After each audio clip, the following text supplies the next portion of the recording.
క్రైస్తవ సమాజం యాక్సెప్ట్ చేస్తలేదు ఈ పెద్ద మనిషిని. ఏ ప్రజలు ఇక మీరేం ఫీల్ అవుతారు? ఇక ఏ ప్రజలైతే చూస్తున్నారో వాళ్ళు అనుకుంటారు ఇప్పుడు పాపం క్రాంతి గారు ఏదో ఒక హెలాసినేషన్ లోకి వెళ్ళిపోయి మాట్లాడుతున్నారు ఆయన. అరే నాకు ఇది డ్రామా అని మెంటల్ గా ఫిక్స్ అయిపోయారు అని అనుకుంటారు పాపం ఓన్లీ ప్రజలు. వన్ రీజన్ అండి ఈ ఇంటర్వ్యూ చేయడానికి కూడా ఓన్లీ వన్ రీజన్. నేను కోపంతో బాధతోటి అరే నాకు మద్దతుగా మాట్లాడినా కూడా ఇట్లా చేసిండే అని కోపంలో తిట్టిన కదా డ్రామా అని తెలిసినప్పుడు ఆయన నుంచే కాల్ వచ్చింది. అది కట్టసీయింగ్ నా మర్యాద అంటే నా సంస్కారం కాబట్టి ఇలా కూర్చోబెట్టి ఇంటర్వ్యూ చేస్తున్నా. బట్ ఐఎమ్ నాట్ ఇంట్రెస్టెడ్, నాకు ఇంట్రెస్ట్ లేదు వాస్తవానికి. కానీ ఒకటి చెప్తున్నాను, నేను క్లియర్ చెప్తాను. మీరు నన్ను తిట్టినప్పుడు నేను చూసి నాకు బాధ కలగల.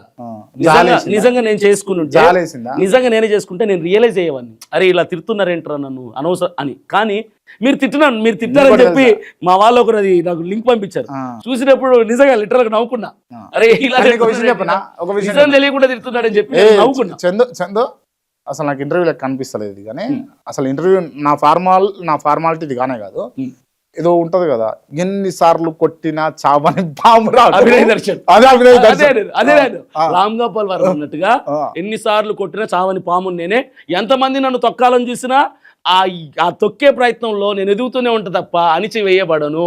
Interviews, podcast, political ads, business ads, social media marketing, digital promotions. Contact KRTV 9281041008. Mail ID krtv.md@gmail.com.